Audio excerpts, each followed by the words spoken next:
Hello dear learners, बहुत बहुत स्वागत है आपका द व्हाइट बोर्ड चैनल पे। जहां आज की वीडियो में मैं आपको बीपीएससी टीआरई 3 टीजीटी मैथमेटिक्स के मैथ्स के एक क्वेश्चन का सॉल्यूशन बताने वाला हूं। क्वेश्चन तो एक ही है, लेकिन एक बार जब बता दूंगा ना तो इस तरह के जितने भी क्वेश्चन होंगे आप सॉल्व कर लोगे। आप बहुत खुश होकर जाने वाले हो इस वीडियो से, ऐसा मेरा इंटरनल फीलिंग कह रहा है। तो देख लो, समझने की कोशिश करना। क्वेश्चन नंबर 77 आपको यहाँ पे दिखाई देगा, मैं पढ़ के भी बता देता हूँ। अगर समीकरण x square plus x 2x minus m plus 12 बराबर 0 का जड़ों समान और वास्तव है तो m का मान क्या है। यहाँ पे जड़ों से तात्पर्य है मूल। ये हिंदी इंग्लिश ट्रांसलेशन वाला प्रॉब्लम हो गया इस क्वेश्चन में, क्योंकि इसका जब इंग्लिश वर्जन में पढ़ता हूँ तो वहाँ पे क्लियरली लिखा हुआ है if the equation x square plus x 2x minus m plus 12 is equal to 0 has equal and real roots. तो मूल जो है वो वास्तविक है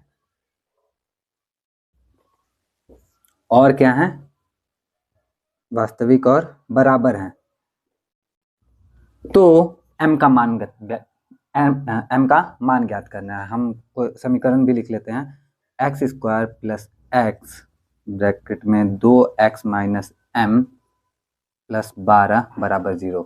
ये एक ऐसा द्विघात समीकरण है जिसके मूल क्या है, वास्तविक और बराबर हैं, तो m का मान हमें ज्ञात करना है। अब ध्यान देना है थोड़ा सा यहाँ पे हमें इस बात पे कि सबसे पहले तो ये द्विघात समीकरण के रूप में है ही नहीं, इसको पहले द्विघात समीकरण के रूप में बदलेंगे। द्विघात समीकरण किसको कहते हैं, मतलब जो इस रूप में आपको दिख जाए a x square plus b x plus c बराबर 0 के रूप में आपको दिखेगा, इसका मतलब वो द्विघात समीकरण है। सिंपल। अब ये ए एक्स स्क्वायर में ए की जगह पे हम एक रख सकते हैं, तो एक एक्स स्क्वायर बी एक्स, इसकी जगह पे हम बी रख ही नहीं सकते हैं, एक्स तो है लेकिन बी की जगह पे बी नहीं रख सकते क्योंकि बी के वैल्यू में भी फिर से एक एक्स आ रहा है। इसका मतलब पहले इसको हम a x square plus b x plus c बराबर 0 के रूप में परिवर्तित करेंगे, उसके बाद विचार करेंगे कि इसके मूल बराबर हैं, वास्तविक हैं या जो कुछ भी हैं। चलो पहले इसको अच्छे से लिख लेते हैं। इसको देखो क्या करने वाला हूँ मैं। एक्स स्क्वायर प्लस एक्स है, इसका जब इसमें गुना, क्योंकि कोष्टक है तो गुना हो जाएगा, एक्स का 2x में गुना होगा तो हो जाएगा 2x स्क्वायर माइनस m का x में गुना होगा तो हो जाएगा mx लेयर प्लस 12 बराबर 0। आगे बढ़ते हैं तो हम देख रहे हैं x square plus 2x square, दोनों को अगर हम जोड़ते हैं तो हमें मिलता है 3x square minus mx plus 12 बराबर 0। अब आप इसको देखोगे तो अब ये पूरी तरह से हमारा a x square plus b x plus c बराबर 0 के रूप में आ चुका है। ठीक है, अब ये जो a x square b x plus c बराबर 0 के रूप में आ चुका है, तो ए बी और सी का वैल्यू भी निकाल लेते हैं। तो आप देखोगे इसकी तुलना करोगे इससे तो ए का वैल्यू आपको मिलेगा 3, इसकी तुलना इससे करोगे तो बी का जो वैल्यू मिलेगा वो मिलेगा माइनस एम, और सी का जो वैल्यू है वो अचर पद और अचर पद के हिसाब से हमारा 12 आ गया। तो ए बी और सी का वैल्यू आ चुका है, हम यहाँ पे लिख लेते हैं पहले इसको। ए बराबर 3, बी बराबर माइनस एम और सी बराबर 12। अब हम क्या करने वाले हैं समझना है आपको।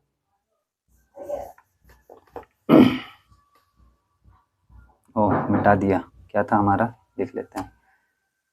3x square minus m x plus 12 बराबर 0। तो ये हमारा द्विघात समीकरण है जिसके लिए ए बी और सी के मान हमने निकाल लिए हैं, और बोला गया है कि ये इस द्विघात समीकरण के जो मूल हैं वो वास्तविक और बराबर हैं, तो m का मान बताओ। अब मूल वास्तविक और बराबर कब होते हैं, तो आपको मैं याद दिलाना चाहूंगा क्लास 10th में जब आपने पढ़ा था x का द्विघात समीकरण से x का मान निकालने की कोशिश करते थे, तो x का मान होता था हमारा minus b plus minus root under b square minus 4ac upon 2a। इस फॉर्मूले से हम x की वैल्यू निकाला करते थे, याद होगा अगर आपको तो ठीक है, नहीं याद होगा तो देख के याद आ जाएगा, सिंपल सा बात है। अब आगे देखना हमें ये है कि इसको जब आप हल करने की कोशिश करोगे, क्योंकि ये जो है बी स्क्वायर माइनस 4ac, इसको हम लोग शॉर्ट में डी भी कह देते हैं, डी बराबर होता है हमारा बी स्क्वायर माइनस 4ac, विविधकर हिंदी में कह देते हैं। अब इसका वैल्यू क्या आता है, इसका वैल्यू ये जो डी है, डी का वैल्यू अगर 0 आ गया, आपका डी का वैल्यू क्या आ गया 0, तो आप सोचो कि डी का वैल्यू 0 आ गया तो रूट के अंदर क्या हो जाएगा 0 हो जाएगा। अब रूट के अंदर 0 होगा तो बाहर निकल के 0 आएगा। 0 वाले केस में जब इसका वैल्यू क्या आ रहा है 0 आ रहा है, बी स्क्वायर माइनस 4ac का वैल्यू जब 0 आ रहा है तब देखो क्या होता है, तब ये होता है हमारा माइनस बी प्लस माइनस, क्योंकि 0 आ गया तो रूट में 0 0 ही रह जाएगा, बटा में 2a। तो इस तरह से x के देखो मान कितने आ रहे हैं, x के मान आ रहे हैं माइनस बी बटा 2a और प्लस 0 लेके चलते हैं एक बार, और एक बार -0 भी लेके चलते हैं, बटा 2 है। तो इस तरह से जो x के 2 मान, क्योंकि द्विघात समीकरण है तो x के तो 2 मान आएंगे ही ना, प्लस माइनस इसीलिए तो लिखा गया है। तो यहाँ पे आप देखोगे -b/2a, कॉमा -b/2a। तो इस x के जो 2 मान आए हैं, दोनों के दोनों वास्तविक भी हैं और दोनों के दोनों बराबर भी हैं। तो जब d हम 0 रखते हैं ना, तभी मान हमारे क्या आते हैं, वास्तविक, और मूल जो होंगे हमारे वास्तविक और बराबर आएंगे। अगर d हमारा बड़ा हो जाए तो क्या हो सकता है, चलो इसको भी देख लेते हैं। अगर d हमारा क्या हो जाए, 0 से बड़ा हो जाए। अब करने को तो क्वेश्चन यहीं पे खत्म किया जा सकता है, लेकिन समझ लेंगे तो आगे भी और भी क्वेश्चन में हमारे काम ही आएगा ना। तो इसी के लिए मैं आगे कर रहा हूँ कि अगर d हमारा क्या होगा, 0 से बड़ा होगा। तो 0 से बड़ा होने वाले केस में क्या हो सकता है, जब ये नंबर d हमारा 0 से बड़ा होगा तो b² - 4ac 0 से बड़ा हो जाएगा। ये हो गया हमारा 0 से बड़ा। 0 से बड़ा कोई नंबर, मान लो कि x ले लेते हैं हम, x नहीं ले सकते, सॉरी, x तो यहाँ पे है। मान लो हमने ले लिया, कुछ भी ले लो यार, क्या ले लें, मान लो 75 ले लिया। 0 से बड़ा कोई भी नंबर ले लो, तो आता है हमारा -b प्लस माइनस, मान लो 25 ही ले लिया, ठीक है। तो 25/2a। अब क्योंकि रूट से निकलने के बाद क्या मिलेगा हमें, -b plus 5/2a, comma -b minus 5/2a, क्योंकि प्लस और माइनस 2 है ना। तो इस तरह से जो x का मान आएगा, हमारा मूल जो आएगा, वो वास्तविक आएगा लेकिन बराबर नहीं आएगा, क्योंकि ये देख रहे हो ना, ये बराबर नहीं होगा। तो d जब 0 के बराबर था तो वास्तविक और बराबर आएगा, d 0 से बड़ा हो गया तो वास्तविक तो आएगा लेकिन बराबर नहीं आएगा। तीसरा केस क्या है हमारे पास में, d जब छोटा होगा 0 से तब क्या होगा। तो छोटे होने वाले केस में क्या होगा ना, कि जैसे मान लो यहाँ 25 लिया था, उसको हम -25 लिख लेते हैं, बहुत ज्यादा कुछ डिफिकल्ट नहीं कर रहा है, बस 0 से छोटा कर दे रहा है। तो ये जो रूट में -25 है, इसका कुछ वैल्यू, मतलब ये कोई संख्या है, इसको हम लोग वास्तविक संख्या मानते ही नहीं है। इसको हम लोग वास्तविक संख्या मानते ही नहीं है, क्योंकि रूट के अंदर -1 जो है, ये वास्तविक संख्या वाली कैटेगरी में नहीं आता। हम लोग जो वास्तविक संख्या 10th तक हमने पढ़ा ना, 10th में एक चैप्टर भी है वास्तविक संख्या है, और जब 11 में आते हैं तब हमें इसके बारे में पता चलता है कि i है, इसको हम क्या मानते हैं, i। तो i बराबर होता है √1, और i² बराबर आता है हमारा -1, और i पे पावर 4 का वैल्यू होता है 1। ये हमने 11 में सीखा था, इमेजिनरी नंबर, काल्पनिक संख्या है, ठीक है, उसमें आया था ये। तो अब आप समझ रहे हो कि ये जो है हमारा क्या आएगा, 5 तो आएगा लेकिन 5i आएगा, और 5i इधर भी आएगा।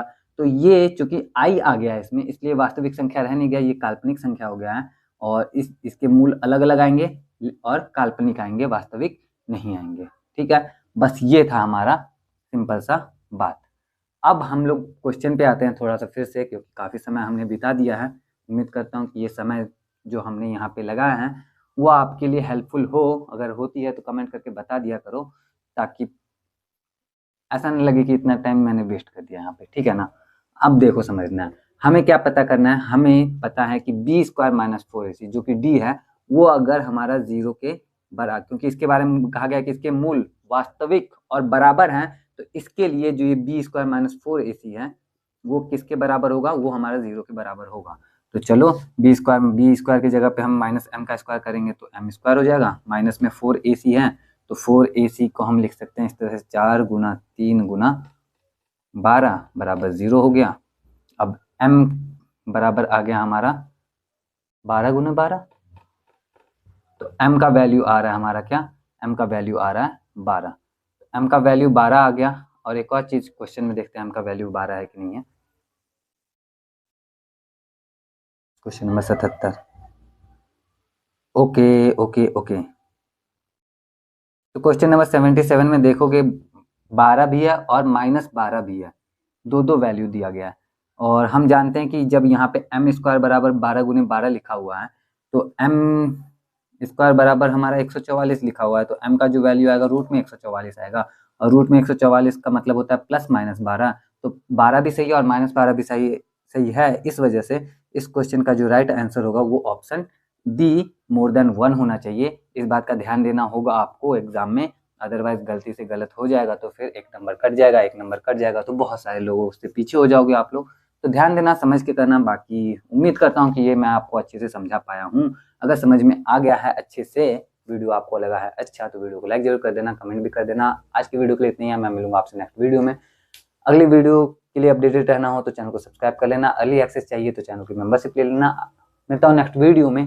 जय हिंद।